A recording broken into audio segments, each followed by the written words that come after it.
Pete Hegseth and CENTCOM Commander Admiral Brad Cooper holding a news conference. Let's watch. I'm honored to stand right here today alongside one of America's finest, Admiral Brad Cooper, commander of U.S. Central Command. We just had a chance to spend a couple of hours together, better part of 2 hours, going through the entirety of this Operation Epic Fury. And Admiral, I want to thank you for everything you do and your incredible leadership, your dynamic thinking, the way you're attacking this problem set on every level. In just days of Operation Epic Fury, you and your team have delivered nothing short of devastating, precise strikes, taking out the better part of Iran's Navy, making it combat ineffective, neutralizing missile sites and launchers, and establishing total dominance over the skies we fly over and seas we fly over.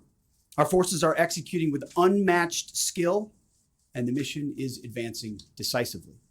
This is the kind of no-nonsense, results-driven warfighting that America demands. And you're delivering it in spades. You are the man for this moment. Admiral Cooper, on behalf of the President, the Department of War, and every American watching, I want to thank you for the outstanding job you and CENTCOM are doing. Keep pressing the fight, and we are with you all the way. A few thoughts before I hand it over to the Admiral for an update. Iran is hoping that we cannot sustain this, which is a really bad miscalculation for the IRGC in Iran. You see, there's no shortage of American will here. We remember and honor our fallen, those 6 that we will soon welcome at Dover, who gave everything for their country in this mission. We remember them. But we remember them by rededicating ourselves even more fervently to this mission. Our commitment to our mission objectives only increases as our advantages continue to increase. We've got no shortage of munitions. Our stockpiles of defensive and offensive weapons allow us to sustain this campaign as long as we need to. Again, our munition status only increases as our advantage increases. Our capabilities, we have only just begun to fight and fight decisively. Having a chance to hear from Admiral Cooper. If you think you've seen something, just wait. The amount of combat power that's still flowing, that's still coming, that we'll be able to project over Iran is a multiples of what it currently is right now when you add up our capabilities and those of the Israeli Defense Forces. And we have no shortage of authorities. The Admiral knows we have clear objectives with maximum authorities on the battlefield. The dumb, politically correct wars of the past were the opposite of what we're doing here. They had vague objectives with restrictive, minimalist rules of engagement. No more.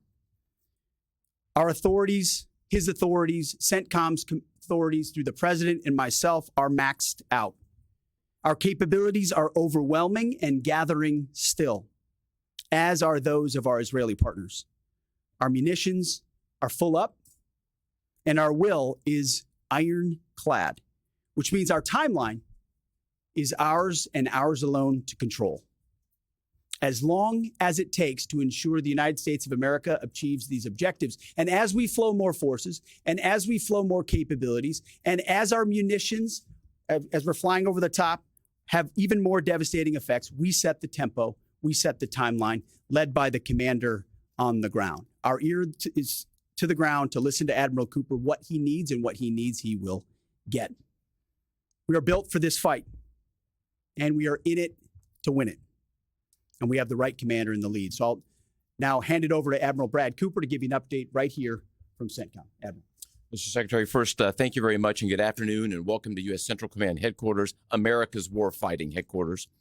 It's great to be here alongside the Secretary and representing the more than 50,000 men and women in uniform currently executing Operation Epic Fury. So, Mr. Secretary, first, thank you very much for your leadership and support and the very clear vision and objectives that you've given us to allow us to use overwhelming force against the Iranian terrorist regime. And thanks to all of you for attending today, and welcome to Tampa. We are now starting our 6th day of a historic mission to eliminate Iran's ability to threaten Americans.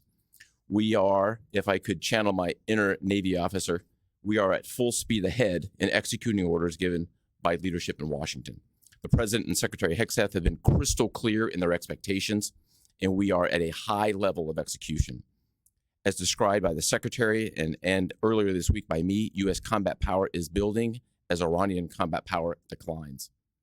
Our air dominance allows us to hit Iran's center of gravity with overwhelming power and reach. A couple of examples. In just the last 72 hours, America's bomber force has struck nearly 200 targets deep inside of Iran, including around Tehran. And in just the last hour, U.S. B-2 bombers dropped dozens of 2,000-pound penetrator bombs, targeting deeply buried ballistic missile launchers. Notably, we've also struck Iran's equivalent of Space Command, which degrades their ability to threaten Americans. Then, if I just look back over the last 24 hours of the operation compared to where we were at its start, ballistic missile attacks have decreased by 90% since day one. Drone attacks have decreased by 83% since day one. Having said this, we remain vigilant. Our strikes against the Iranian Navy have intensified. You may have heard the president say just a little while ago that we have sunk or destroyed 24 ships. That was true at the moment. We're now up over 30 ships. And in just the last few hours, we hit an Iranian drone carrier ship, roughly the size of a World War II aircraft carrier. And as we speak, it's on fire. The president gave us another task: to raise or level Iran's ballistic missile industrial base. So we're not just hitting what they have, we're destroying their ability to rebuild. And so as we transition to the next phase of this operation, we will systemically dismantle Iran's missile production capability for the future, and that's absolutely in progress. This is going to take some time, but our forces are well supplied, as the Secretary said, and we are absolutely ready to prosecute this mission decisively. Our combined joint forces have relentlessly destroyed Iran's air defenses over the past few days, and they've continued hunting for more systems to kill. Our air defenders are operating at the very top of their game. I couldn't be prouder, shoulder to shoulder with our partners in the region, in many cases, providing the most integrated air defense network in Middle East history. We are fighting to win. Through combined U.S. and Israeli combat power, we will continue decimating Iran's ability to project power outside its borders. And if I can just conclude by saying a strong salute to the brave men and women who are out on the pointy edge of this, really doing exceptional work. I just couldn't be prouder, and I know the American people share in that same pride. So thank you very much. Absolutely. And with that, we'll take a few questions. Yeah, right here.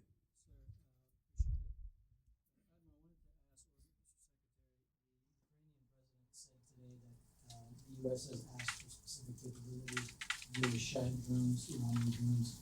You guys talked about what you asked for, and has there been any surprises from Iranian capabilities that you guys have seen in the past 6 days?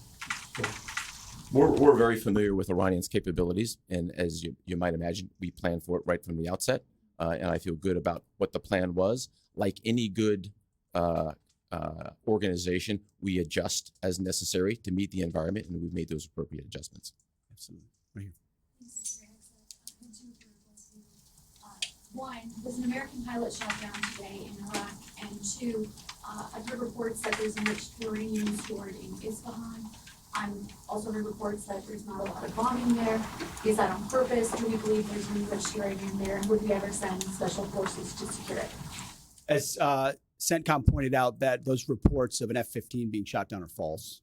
As you can imagine, Iran is doing everything it can to peddle in lies, deception, and inflation of numbers and reality, mostly to propagandize to their own people, right? They've shut down the internet. They're hoping they can convince their own population that they're having success. One thing one of their leaders said recently is that 500 Americans have been killed, they claim.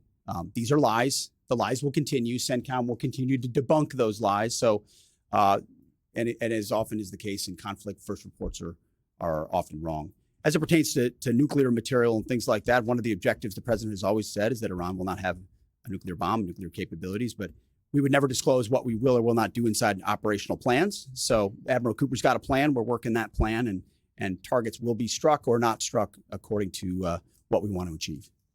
Yeah, right there. Secretary Hegseth, the president said earlier today in an interview that he would like to have a say in who's the next leader of Iran. Is this an expansion of your military objectives? Do you view it that way? And additionally, you spoke earlier today about how previous leaders have drawn resources from our hemisphere to the Middle East. Mm-hmm. How do you avoid that? Well, there's no expansion. Ultimately, I think the president's having a heck of a say in who runs Iran, given the ongoing operation we have. So there's no expansion in our objectives. We know exactly what we're trying to achieve. I think today's a great example of what this War Department is capable of doing. I was just in another part of Florida today where we announced, America's counter cartel conference. 18 countries coming together from Central, South America, and the Caribbean coming together to fight cartels. That is something that is ongoing. We're focused there. We're focused in the Indo-Pacific. We can mass combat power in CENTCOM. EUCOM is able to support that as well. So we know we're laser focused on our hemisphere and our homeland. That's why we locked down the border. That's why we're working with partners to take on cartels. That's why we're sinking drug boats. That's why we're on the offense there. But the beautiful things about combatant commands is that, Brad Cooper's laser focused on Central Command, just like Frank Donovan is laser focused on Southern Command. We can do both. That's what a global power can do.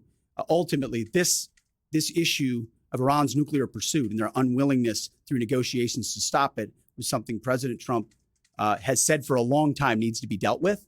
And after 47 years, he's doing something that no other president was willing to do. And we're doing it overwhelmingly, and we're doing it decisively, while also in other parts of the globe having the desired effects. I mean, take, for example, what we displayed yesterday, the Iranian ship in the Indian Ocean, sunk by Indo-PACOM, another combatant command, who coordinated with us in order to make that happen. So America's reach is global. Our focus here, though, these missions are narrow, they're scoped, and Admiral Cooper is well on his way to ensuring that we reach those objectives. Right here, yes, sir. Harold, we'll keep condolences your troops building.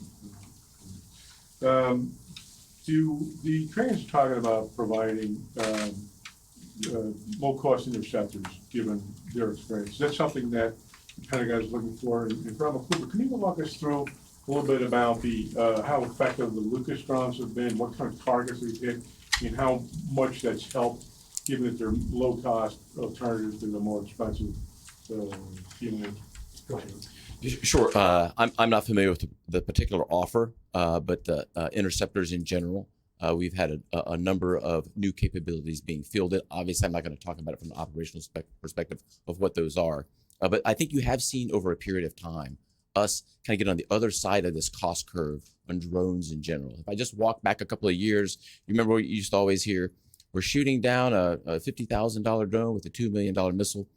These days, we're spending a lot of time shooting down $100,000 drones with $10,000 weapons from ours. So that's one aspect of it. Lucas, indispensable, as many of you know, and if you don't know, this was an original Iranian drone design. We captured it, pulled the guts out, sent it back to America, put a little Made America on it, brought it back here, and we're shooting them at the Iranians. Good targets. Good targets. Absolutely. Right there. Thank you so much, Secretary. President Trump, in his first speech after the launch of the Operation Epic Fury, he addressed Iranian people and he said that there is going to be a time for you to come out, but it's not now. Stay home. It's not safe.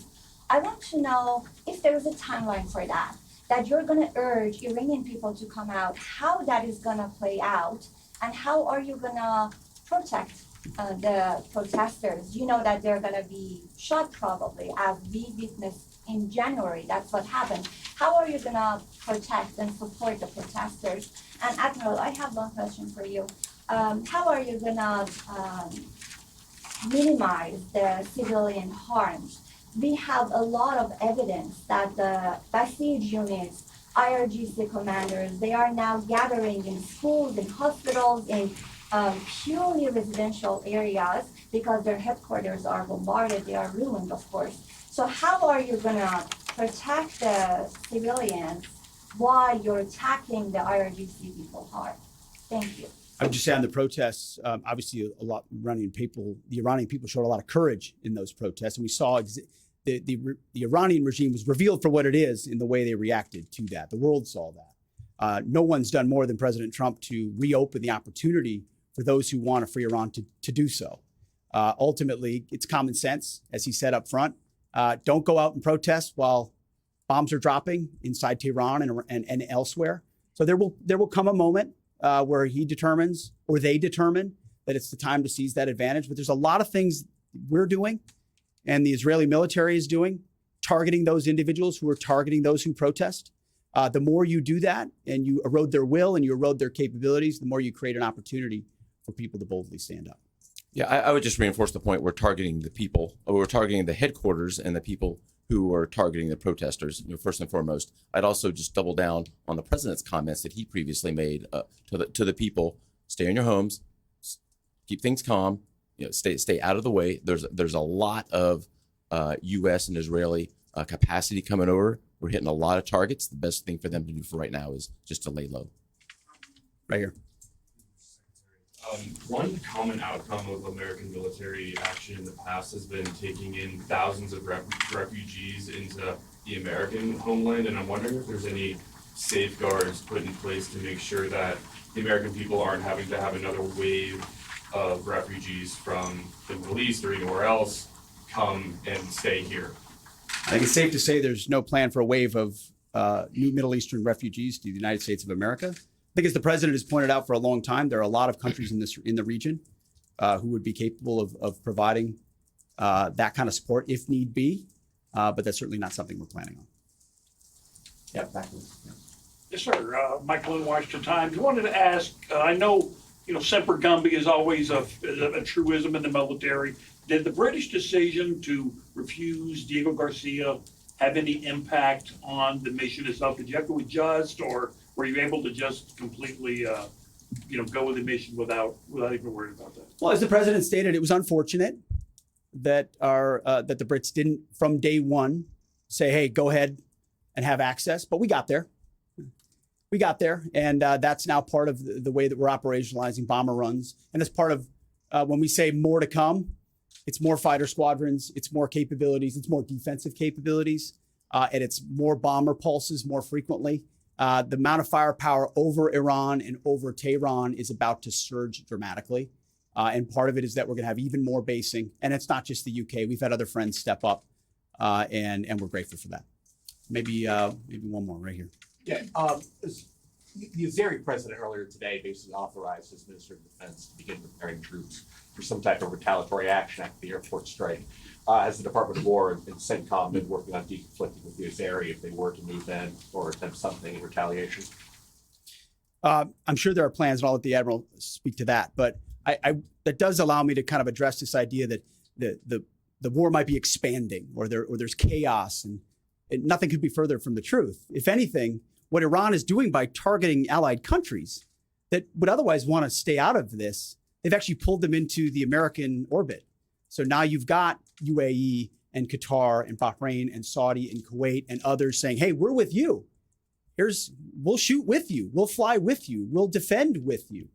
We'll allow you more basing and other a lot of which we can't talk about and won't talk about." But it's actually firming up the unity of the resistance in order to focus exactly where we need to. So this idea that it's expanding or going, no, it's actually simplifying in a number of ways exactly what we need to achieve and how we'll achieve it. I don't know if you want to add to that. I won't get ahead of policy in terms of what we might do. What I will point out is this is now the 12th country that Iran has attacked. 12 countries, and it goes right back to the Secretary's point. Those 12 countries are none too happy. And I look forward to working with all the partners who are willing to join us in this. And I would just close by saying, Mr. Secretary, one more question. What is your message to Americans who are concerned about security here at home with the change up that we're going to see at the Department of Homeland Security? well, I think Kristi Noem did an excellent job over there securing our border and keeping us focused on threats, and the president making a change. We all serve at the pleasure of the president. I'm sure Mark Wayne Mullen will do a fantastic job. He's been a friend of mine for a long time. But Kristi did a great job setting us up for success. So I don't have any concerns about whether or not the homeland will be covered down on. And I'll just end by saying I wish every American could get a chance to see what we see. I had a chance to go into the control room, into the Tactical Operations Center, go see these young men and women that are doing this, the dedication that they show at every level, the way they've refined their craft. I was talking to a young colonel who's iterating on how we target, and how we find and fix different aspects of what the Iranians are trying to do. If they don't know what they're up against, and if they think they've got it solved for, they're wrong. And ultimately, the combination of our ingenuity, the skill, the professionalism, the discipline, and then the sheer weight of the capabilities of the U.S. military, what you're going to see may look routine. It might start to be like, oh, another boat. Oh, another launcher. Oh, another drone facility. What it takes to do this with the precision that we do is world-class. No one else can do it. And it's world-class Americans. Like the ones I saw here, like the ones that are coming home that we're going to greet home, that are the engine of what makes our country great. And so I'm so grateful for folks like those here at CENTCOM, at Central Command, who are under your command. Thank you for your decisive leadership. And all I'll say to you is what I say to them, keep going. Because the president and myself, we have your back. Be sure to like and subscribe for all the Fox News latest on YouTube and catch full shows streaming now on Fox One.